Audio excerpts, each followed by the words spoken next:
l'archange Michael et son entourage escortèrent jusqu'à notre planète les premières âmes. Une civilisation intelligente, éthérée et créée. Ce peuple est désigné pour être le gardien de la Terre. En ce talent, partout sur Terre fleurissent la perfection, l'abondance et la beauté, à un degré tel que l'on peut difficilement imaginer aujourd'hui. Appartenant alors à une vibration de la 5e dimension, ils étaient doués de la faculté d'abaisser à leur guise leurs vibrations afin de faire l'expérience psychologique, physiologique de degrés de densité plus grossières. Ils pouvaient ensuite reprendre leur corps lumineux quand ils le souhaitaient. Graduellement, il y a eu une dégradation de la vibration et de la conscience de cette race prodigieuse. Déchus jusqu'à la 4e dimension, ils furent par la suite dégradés complètement jusqu'à atteindre la densité de la 3e dimension que nous connaissons aujourd'hui.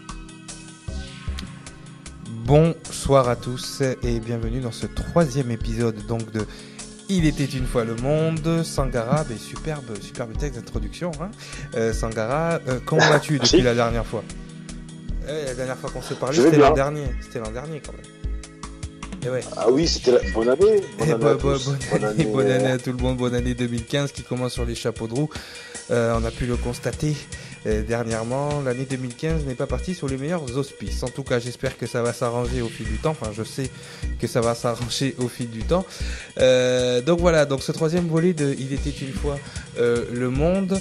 Nous avions donc décidé, après les deux premiers épisodes qui traitaient de la façon dont vous fonctionnez, de la façon dont votre esprit était scindé en deux. Donc on avait parlé de l'esprit d'en haut et de l'esprit d'en bas, tout simplement pour que vous compreniez que déjà dans un premier temps, les informations qui vont vous être divulguées à partir de cette émission numéro 3, vous n'en avez pas tout à fait conscience, ou vous en avez peut-être entendu parler ici et là, mais il était important de savoir comment vous fonctionnez, puisque la façon dont vous fonctionnez aujourd'hui est le résultat de tout ce qui s'est passé sur cette planète depuis maintenant 4 milliards d'années.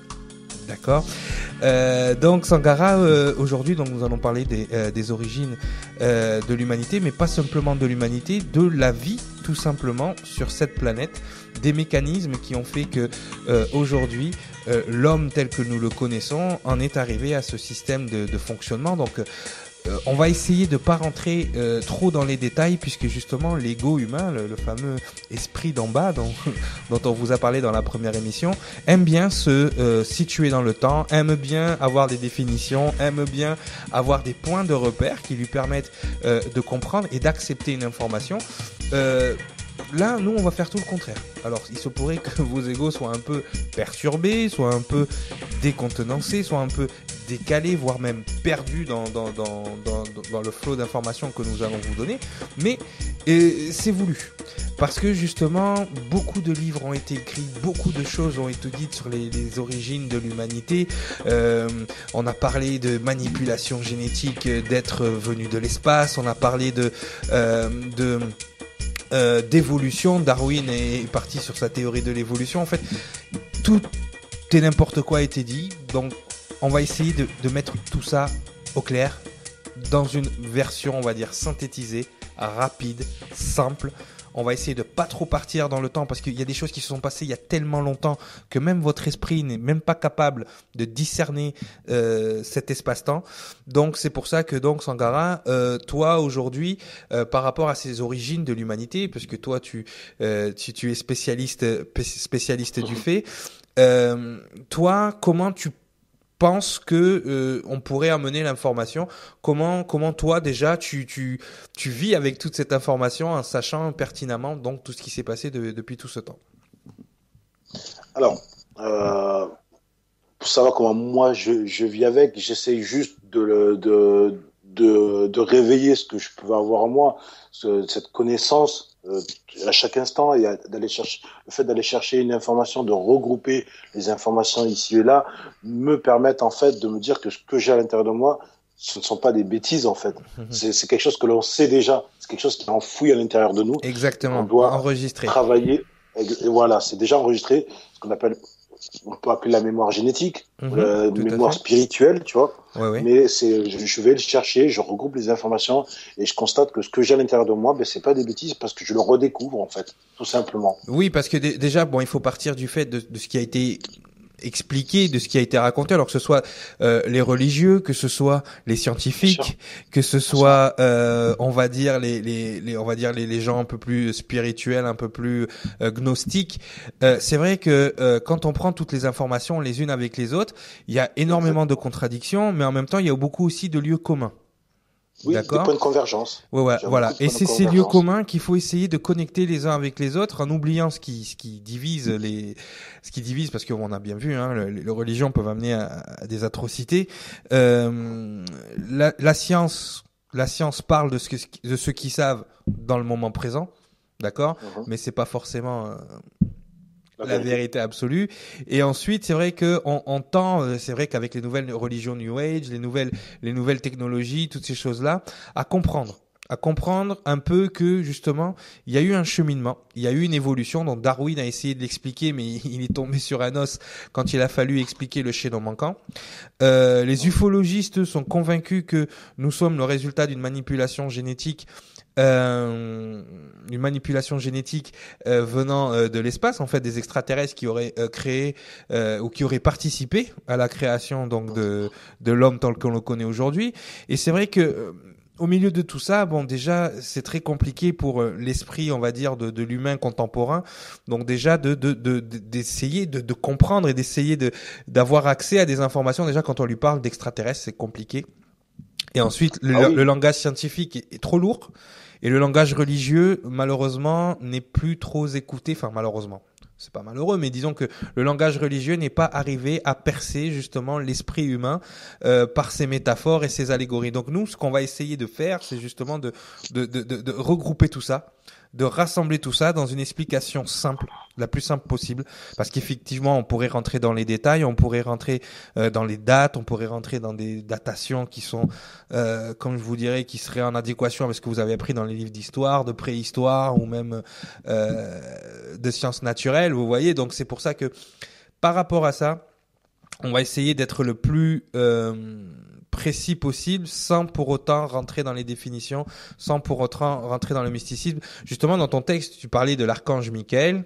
Donc c'est vrai que pour les gens, un archange ou un ange ou peu importe, c'est rattaché fortement à la religion. Le langage scientifique ne parle pas d'ange ni d'archange, et encore moins le langage contemporain, vu que maintenant, voilà, on s'éloigne de toutes ces choses. Et après, c'est pour ça qu'il faudra qu'on refasse des définitions. Mais ce qui est important de savoir, c'est que justement, effectivement, l'humain tel que vous le connaissez aujourd'hui, tel qu'on le connaît aujourd'hui, hein, tu me reprends si je me trompe, c'est toi le spécialiste là-dessus, mais l'humain tel qu'on le connaît aujourd'hui n'est pas la version, on va dire, humanoïde, n'est pas la première version humanoïde qui a existé sur cette planète. Donc déjà, ça, il va falloir le digérer, il va falloir l'accepter, il va falloir le comprendre. C'est-à-dire que l'être humain tel qu'on le connaît aujourd'hui n'est qu'un résultat de plusieurs étapes dans ce que vous, aujourd'hui, vous appelez l'humanité, ce que nous, on va appeler le terra humain, d'accord ? La lignée adamique, d'accord ? On expliquera aussi le terme Adam, qui est rattaché aussi à la Bible, à la Genèse et à toutes ces choses-là. Mais disons que la lignée adamique, la lignée que nous, on est en train de vivre et qu'on est en train de justement de développer en ce moment sur cette planète, n'est pas la première lignée d'êtres humains qui a subsisté sur la planète.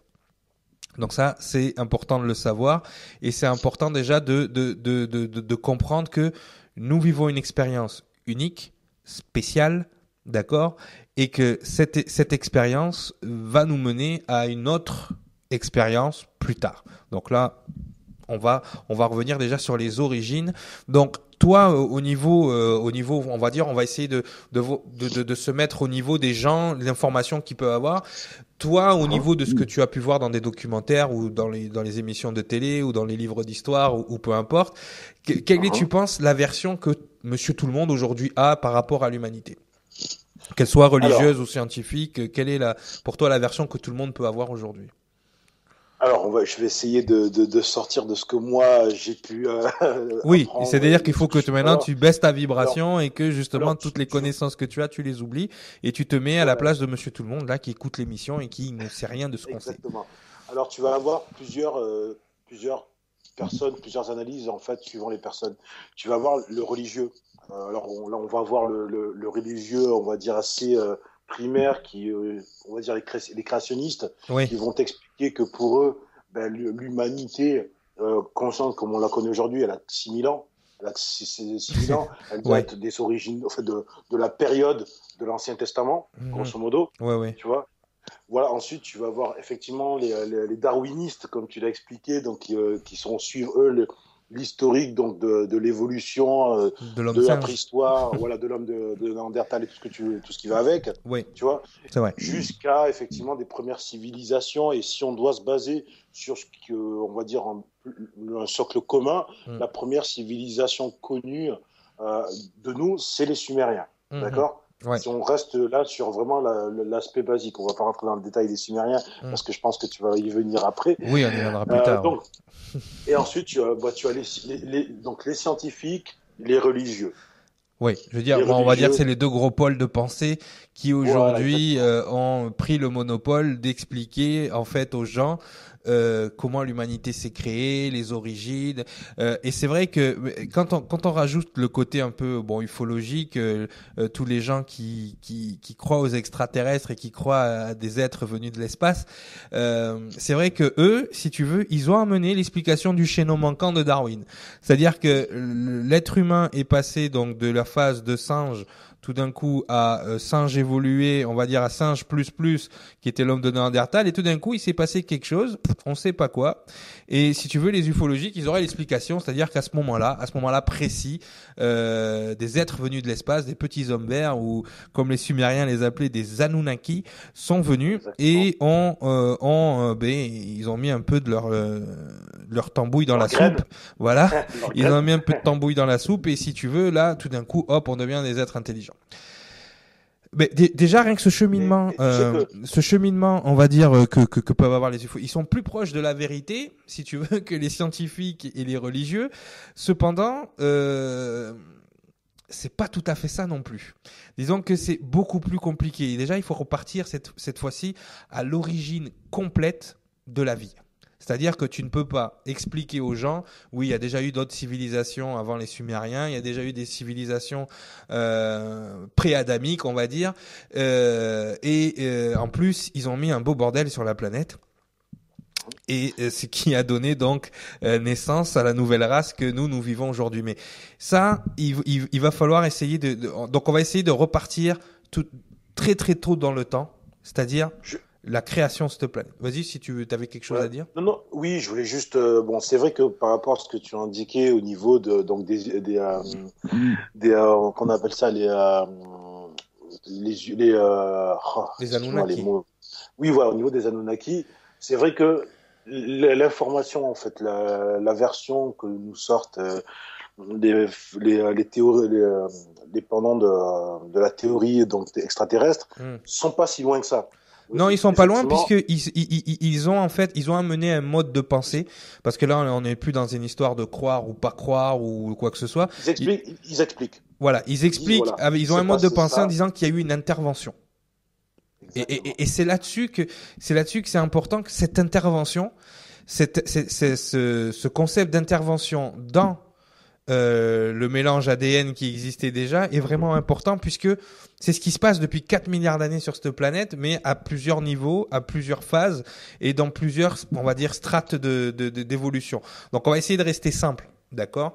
Voilà, c'est là que je voulais venir, excuse-moi, je te coupe. Vas-y, je t'en prie. Effectivement, c'est important pour nos auditeurs la planète a 4 milliards d'années. Oui. Voilà. Prenez ça en ligne de compte. Ouais. Avant qu'on vous explique la suite. Cette planète a 4 milliards d'années.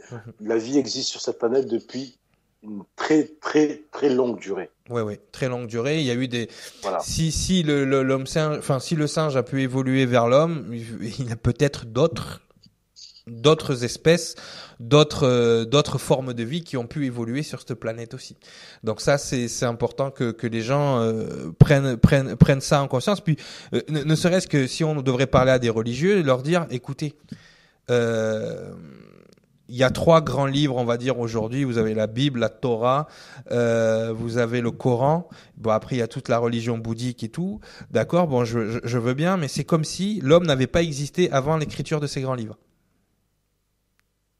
Donc, qui les a écrits? No comment. Non, mais c'est vrai, c'est comme si, avant ça, il n'y avait pas de Dieu. Il y avait pas de, il y avait rien. Il y avait rien. Puis hop, il y a ces livres, ils sont tombés. Puis d'un coup, on est là.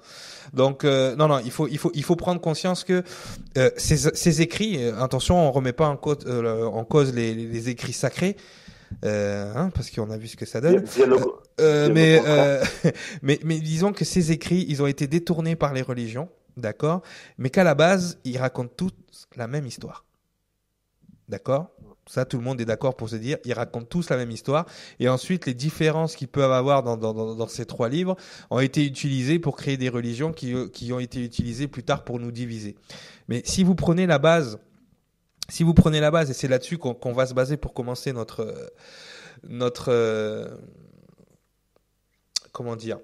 explication. C'est par exemple, si je prends la Bible, Genèse 1, d'accord? Au commencement, Dieu créa les cieux et la terre. D'accord, Genèse 1.1.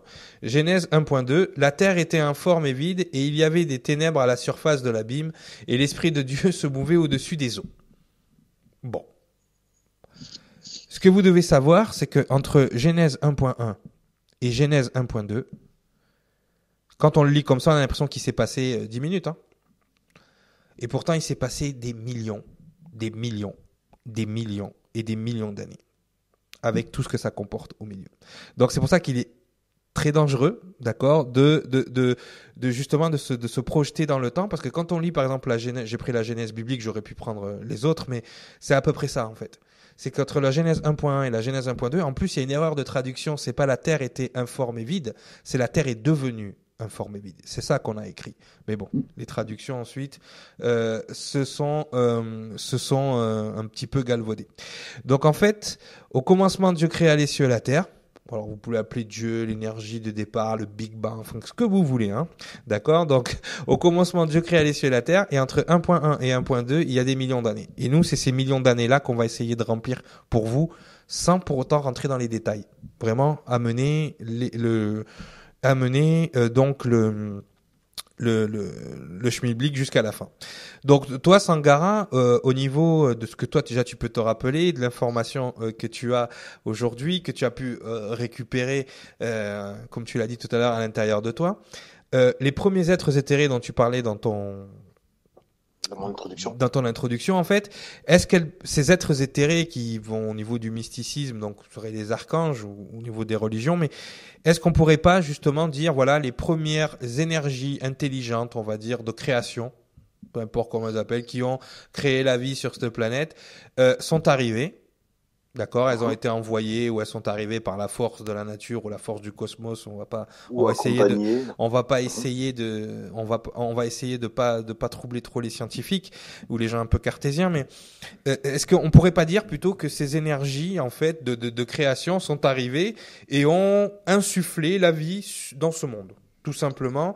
Et est-ce que les premières, on va dire, les premières cellules, les premiers organismes monocellulaires, finalement, est-ce que c'était pas justement ces premières énergies donc qui sont arrivées sur la planète, en sachant que quand la planète a été, on va dire, ensemencée par la vie entre guillemets, ce n'était qu'un amas de lave et un amas de roches.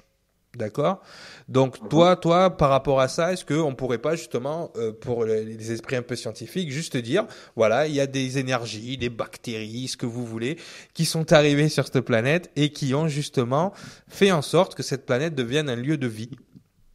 Mais tu sais, je vais même aller dans les bottes des scientifiques. Oui. Les scientifiques, qu'est-ce qu'ils nous disent aujourd'hui par rapport à la vie qui est arrivée sur Terre? Ils nous disent, et d'ailleurs l'expérience avec, tu sais, le robot qui s'est posé sur la comète là, c'est fascinant parce que ça peut correspondre à ça. Oui. Ils nous expliquent tout simplement que ce sont des météorites ou des comètes qui se sont écrasées sur Terre, oui, qui ont amené les éléments du vivant. Oui. Tu comprends? Oui, oui. Donc en fait, on est en plein dedans. Mhm. Et je vais rebondir sur ce que tu es en train de dire. Admettons, on va rester dans les souliers des scientifiques. Si on pouvait justement expliquer, on va dire d'une façon, on va dire astro-théologienne ou scientifico-mystique, comme ça, la création de la matière, tout simplement. La création de la matière, on va dire que le noyau de la planète ou la planète, ou peu importe ce qui est arrivé sur cette planète ensuite qui aurait amené la vie, la création de la matière, c'est quoi en fait? C'est de l'énergie donc qui a ralenti, refroidi, d'accord, jusqu'à arriver à une vibration assez dense pour devenir solide. Finalement, c'est ça la matière. C'est quand une énergie a été, et là j'utilise bien le mot, gardez bien ce mot en tête, déchue de ses propriétés. Exactement. On est d'accord? Donc il y a une énergie qui arrive, elle est déchue de ses propriétés et elle se solidifie jusqu'à devenir de la matière. Gardez bien le mot déchu en tête parce qu'il va compter plus tard. Donc en fait voilà, donc admettons que ce soit des météorites ou peu importe qu'ils ont amené la vie sur cette planète. Donc la vie sur cette planète, donc on le sait tous, donc a démarré avec des organismes monocellulaires. Et d'ailleurs, c'est ce qui est étrange. La dernière fois, je suis tombé sur un documentaire sur Internet justement, et ça m'a bien fait rire parce que de ce que je me souviens, les premiers êtres éthérés se sont donc incarnés ou sont rentrés dans de la roche finalement. Il y avait que de la roche sur cette planète. Il y avait aucun organisme de vie, il y avait pas de végétation encore au départ, donc il a fallu créer tout ça. Et justement, il parlait d'une fameuse pierre qu'ils appellent trombolite et qui existe toujours sur les zones australiennes. Et ces trombolites, en fait, c'est de la roche mais vivante. C'est-à-dire que la roche, quand tu la casses, il y a du sang à l'intérieur. Et elle dégage, et c'est véridique, on dirait qu'il y a de la chair et du sang à l'intérieur. Et ces pierres-là, en fait, hein, elles dégagent un gaz. Et c'est ce gaz, en fait, qui serait à l'origine de ce qu'on appelle aujourd'hui l'ozone. Tu vois ce que je veux dire? C'est-à-dire que ces trombolites-là ces roches ont été donc insufflées par des organismes vivants, puisque pour qu'il y ait un dégagement de gaz, il faut bien qu'il y ait un système, un semi de respiration finalement, et que ce gaz qui a été créé par ces pierres serait à l'origine on va dire, de tout ce qui est la couche qui entoure la planète. D'où viennent les gaz rares, d'où viennent l'ozone, d'où viennent tous ces gaz propices à la vie sur Terre. Parce que quand on voit toutes les conditions stoichiométriques qu'il faut pour qu'il y ait la vie sur cette planète, la distance au Soleil, les gaz qui existent dans l'atmosphère, d'accord, tout ce qui est végétation qui permet d'avoir de l'oxygène, tout ce qui est le processus de photosynthèse, la pollinaison des abeilles. Enfin, quand je vois toutes les conditions propices à la vie sur Terre, je me dis waouh. Je veux dire, je veux bien que les scientifiques pensent que c'est un amas de hasard, mais toutes ces coïncidences rassemblées, c'est quand même incroyable. C'est quand même un sacré hasard. Voilà. Donc il y a eu une évolution, forcément. Et durant cette évolution, effectivement, des êtres vivants sont nés et en plus, bon, les traces que peuvent avoir aujourd'hui Monsieur Tout le Monde et Madame Tout le Monde, c'est qu'il y a quand même une phase préhistorique dont tout le monde parle où il y avait des grands reptiles. Donc c'est vrai que la vie sur la planète, a priori, d'après moi, est venue donc, enfin, avec toute cette évolution des cellules, cette évolution amphibienne, cette évolution reptilienne, au jour d'aujourd'hui, est-ce qu'on est en droit de penser que avant que l'homme singe évolue, avant qu'il y ait un homme singe sur cette planète, est-ce qu'on est en droit de penser que il y a pu avoir sur cette planète une race, d'accord, qui aurait pu évoluer du reptile? D'après toi. Ta question, elle apporte une réponse très simple. Les reptiles, ou même tout ce qu'on pourra apparenter les dinosaures, il y a des théories qui disent que c'est pas des reptiles, mais bon, peu importe, ont vécu plus longtemps sur cette terre que l'être humain aujourd'hui. Oui, l'être humain tel qu'on le connaît aujourd'hui. Tel qu'on le connaît aujourd'hui. Donc, est-ce que si on en suit les scientifiques par rapport à l'évolution d'une race ou l'évolution d'une espèce, est-ce qu'on est en droit de croire que une race reptilienne, entre guillemets, aurait pu aurait pu prendre vie de la même façon qu'une autre race. Parce que on a des traces d'une race mammalienne, reptilienne, c'est-à-dire mammifère. Bien sûr. Qui n'était pas forcément ovipare. Donc, ovipare, c'est, vous savez, enfin, je vais l'expliquer pour les gens qui savent pas ce que ça veut dire. Ovipare, donc, c'est toutes les races qui font des œufs pour procréer, hein, tout simplement, qui n'ont pas un système comme les mammifères, justement, de création directement intra-utérine. Mais est-ce qu'on a le droit de croire qu'il y a pu avoir des races qui sont nées d'autres espèces, d'autres animaux? Bien sûr. Oui, donc ça pourrait expliquer tout ce mysticisme reptilien aussi qui existe sur la planète. Oui, effectivement. Hein? Alors, déjà on peut, voilà, j'essaye, hein, parce que moi je fais celui qui sait pas, mais en fait je sais, je fais toujours ça à chaque fois, mais disons que j'essaye d'amener le raisonnement des gens justement vers autre chose. La dernière fois, je me rappelle que pendant l'émission, tu m'avais parlé de cerveau reptilien. Bien sûr. Voilà. Donc voilà. Donc là, je vais essayer de synthétiser, hein, parce que là, c'est vrai qu'on voulait faire une émission rapide. Je vais essayer de synthétiser. Je vais amener un certain nombre d'informations là tout de suite, et puis après, tu pourras rebondir dessus. Bien sûr. Ce monde a été créé, d'accord, dans un premier temps, pour accueillir la vie, d'accord. Ont été envoyés justement ce que tout à l'heure tu appelais des êtres éthérés, ont été envoyés des énergies. D'accord, après vous pouvez les appeler comme vous voulez, mais ont été envoyés des énergies pour être justement pour être justement tout à l'heure tu as parlé de gardiens de la terre, mais moi j'irai plus loin que ça. Ils ont été envoyés pour être les producteurs de vie sur cette planète. D'accord? Ce que justement on retrouve dans l'Ancien Testament quand il parle des différentes âmes qui peuvent exister, des âmes productrices. D'accord? Leur travail, c'était de porter la vie, de porter la lumière, et là je mets encore des guillemets, porter la lumière dans ce monde. Donc quand on dit lumière, c'est tout ce qui est information propice à la vie. Vous pouvez dire lumière, vous pouvez dire information, vous pouvez dire, vous pouvez parler scientifiquement, vous pouvez parler d'ADN, mais leur but premier, à ces énergies, quand elles sont arrivées dans ce monde, d'accord, c'était de porter l'énergie. D'accord? Donc tout à l'heure, tu as parlé de l'archange Michael. Je vais faire une traduction en hébreu de Michael. Ça veut dire celui qui est comme Dieu. D'accord? Et celui qui est comme Dieu avait avec lui celui qui porte la vie, ou celui qui porte la lumière. D'accord? Qui était l'un de ses, on va dire, pas de ses disciples, mais de ses des énergies accompagnatrices sur ce monde. Et qui a été mise, cette énergie qui porte la lumière, cet être éthéré qui porte la lumière, qui était supposé porter la vie, d'accord, a été mis en charge de la production de la vie dans ce monde. Donc on peut dire de la création de la physicalité, de la vie physique de ce monde. C'est-à-dire tout ce qui est la nature, tout ce qui est le mode de fonctionnement. Et le but est très simple. Le but de la vie, si vous voyez comment la vie est disposée, c'était sur un concept selon lequel l'ensemble de l'univers fonctionne. Ce concept, en fait, c'était de porter l'information, de porter la vie, de la porter dans un milieu hostile. C'est-à-dire que si vous avez fait un peu de sciences naturelles, vous savez très bien que un être organique, ou ne serait-ce que la plus petite des cellules qui fabrique votre corps, évolue quand elle est confrontée à un milieu hostile. C'est-à-dire qu'on confronte l'information on va dire à une expérience, à une confrontation, à un obstacle, et c'est en passant cet obstacle que cette cellule évolue.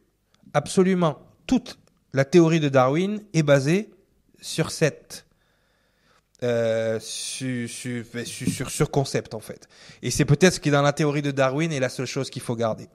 Chaque corps, chaque cellule, chaque organisme qui est soumis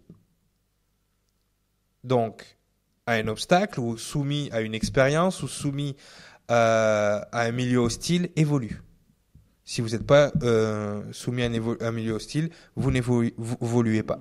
Donc tout l'univers fonctionne comme ça, d'accord ? Les mystiques diront il faut être dans les ténèbres pour trouver la lumière ou pour aller vers la lumière. Les scientifiques diront ce que je viens de vous dire, que chaque corps doit être confronté à un milieu hostile pour évoluer. D'accord ? Et donc, c'est la même chose. Tout le concept de création, tout le concept d'évolution de l'univers, il fonctionne sur ce principe.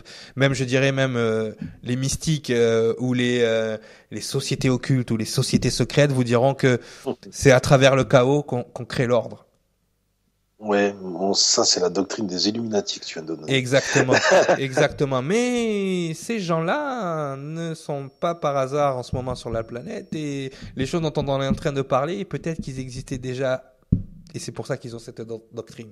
Donc en fait, en gros, si je devais résumer ce que je viens de vous dire, des ténèbres devait sortir la lumière. C'est-à-dire qu'on créait d'abord les ténèbres et ensuite la lumière jaillissait. C'est-à-dire qu'on créait d'abord l'obstacle et ensuite l'expérience aboutie, l'information validée, si je ne sais pas si vous vous rappelez de l'émission numéro 1 et numéro 2, l'information validée pouvait jaillir. L'expérience était directe. D'accord ? Donc chaque corps qui a évolué sur cette planète, chaque chose qui a évolué sur cette planète a évolué sur ce concept. Et les énergies ou les êtres éthérés ou les archanges ou les anges déchus, je sais pas comment vous voulez les appeler, les archanges qui ont été envoyés sur cette planète, d'accord, ils ont un nom, nous on les appelait les Tartunim, ceux d'en bas, d'accord, et ils étaient envoyés par les Elohim, ceux d'en haut, d'accord, on va faire un petit peu d'hébreu pour que tout le monde comprenne, et leur travail sur cette planète était de créer la vie à travers le chaos, à travers l'hostilité de ce monde. D'accord ? Et la vie a évolué jusqu'à un certain degré, comme ça. Donc oui, il y a eu d'autres races humaines. Oui, il y a eu d'autres espèces. Oui, et en fait, c'est le principe de la mise en place de ce qu'on appelle le code génétique. C'est-à-dire que chaque lumière qui était créée, chaque information qui était créée à travers le chaos. Et le but de ces entités, on va dire productrices, était de créer justement le maximum d'informations pour pouvoir faire évoluer une espèce, pour pouvoir faire évoluer une race, ou pour faire évoluer n'importe quelle chose au niveau de la vie, et pour faire évoluer aussi, on dit que l'univers est en totale expansion, c'est parce que les informations qu'il cumule chaque seconde, chaque milliseconde, lui permet d'évoluer, mais c'est la même chose en fait.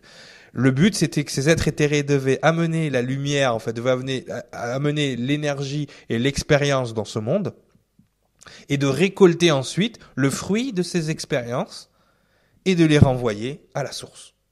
Ça, c'était le but qui était au départ. D'accord ? Donc, pour cette fois-ci, on va s'arrêter là. D'accord, parce qu'il va y avoir une prochaine émission. C'est comme là, ça va être comme ça. Toi, Sangara, par rapport à ce que je viens de dire, est-ce que tu veux rajouter quelque chose ? Parce qu'après, on va synthétiser pour conclure. Non, juste une précision parce que tu as parlé d'autres races humaines. Oui. Alors, je dirais humanoïdes ou avancées. Oui. Plutôt qu'humaine, parce que humaine, c'est un concept que les gens connaissent aujourd'hui, mais si tu veux, si on leur donne l'information. Oui, je devrais dire humanoïde en fait. Humanoïde, voilà, parce que c'est vrai que au début, il était important de créer un milieu propice à la vie, aussi pour que des races existantes. Et là, je vais m'avancer. Des races existantes déjà abouties, on va dire, dans le niveau de cette densité, d'accord, puissent aussi venir vaquer à leurs occupations ici. D'accord, donc c'est pour ça que il est important, c'est pour ça qu'on reprendra dans la prochaine émission aussi la Genèse, puisque tout est expliqué dedans. Alors attention, hein, nous ne sommes pas religieux, nous n'avons pas de religion, mais la plupart des choses sont écrites dans les anciens écrits, il suffit juste de le regarder avec un regard autre que religieux. D'accord. Voilà. Avant que le firmament soit placé autour de la planète et que cette fameuse quarantaine dont parlent les ufologistes soit placée autour de la planète, empêchant d'autres espèces de venir fait certaines espèces de venir vaquer à leurs occupations de façon physique ici, il était important pour celui qui a porté la vie, celui qui a porté la lumière, le porteur de lumière. Donc, certains auront déjà traduit, mais que le porteur de lumière amène la vie pour justement que ces espèces puissent aussi venir dans ce monde pour pouvoir faire évoluer et pour pouvoir travailler à l'évolution.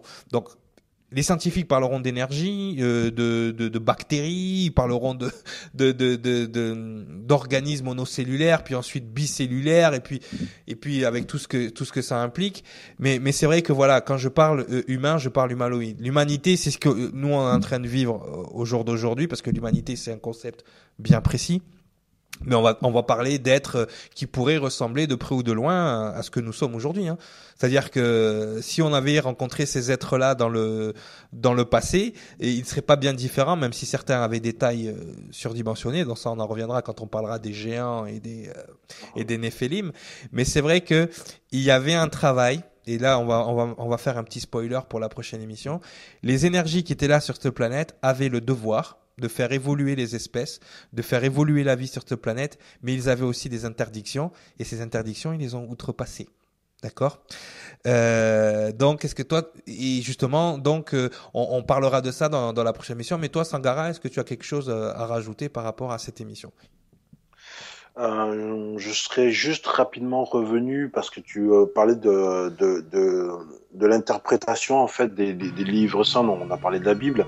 Je pense que le problème en fait des religions, c'est qu'ils veulent limiter en fait l'interprétation à une degré assez peu élevé en fait, tout simplement parce que on a eu l'occasion d'en discuter ça, ensemble. tu vois, on y reviendra justement à chaque fois dans les explications. C'est vrai que par exemple la Bible, il y a 4 niveaux de lecture. T'as le niveau religieux, bête et méchant, que les gens apprennent à l'église. T'as le niveau historique, si tu essayes de replacer dans le temps historique, pour les historiens, essayer de replacer les événements. Et je sais qu'ils ont du mal parce que il faut pas se passer dans le temps par rapport à ça. Donc tu as le niveau ensuite, donc on a parlé de niveau religieux, niveau historique. T'as un niveau scientifique. Parce que la Bible est un grand livre de génétique et d'astrophysique, mais ça il faut savoir le lire. Et après t'as le niveau mystique.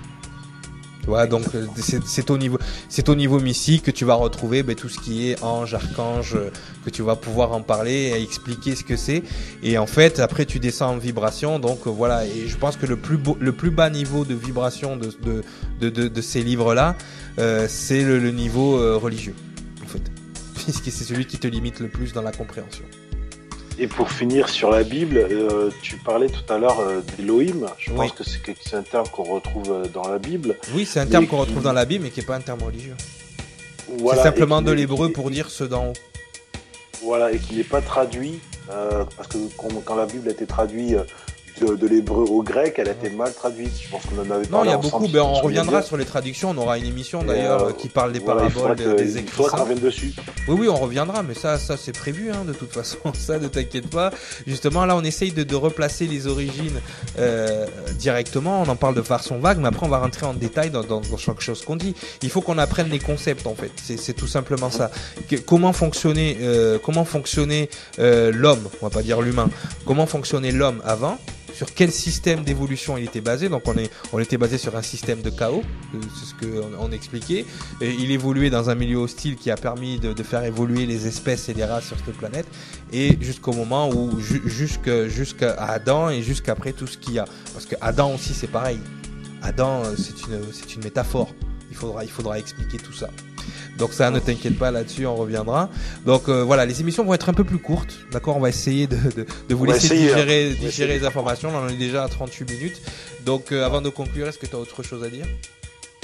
Non, je pense qu'on a pas mal déjà, pour une première émission de l'année, on a quand même pas mal fait. Oui. Là, on a tapé fort, mais au moins, il sera apparent. Et surtout, on les laisse sur un petit suspense, parce que forcément, des questions vont germer. Donc,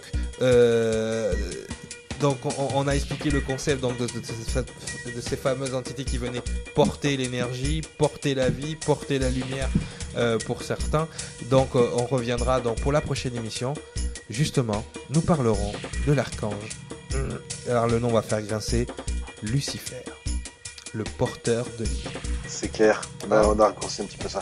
Bon, en tout cas, c'était Il était une fois le monde. Donc, prochain épisode, ne ratez surtout pas. On continuera donc sur les origines de l'humanité et sur justement qu'est-ce qui s'est passé, à quel moment, quelles sont les interdictions qui ont été transgressées par ces fameuses énergies qui ne devaient pas être transgressées. Voilà, je vous souhaite une bonne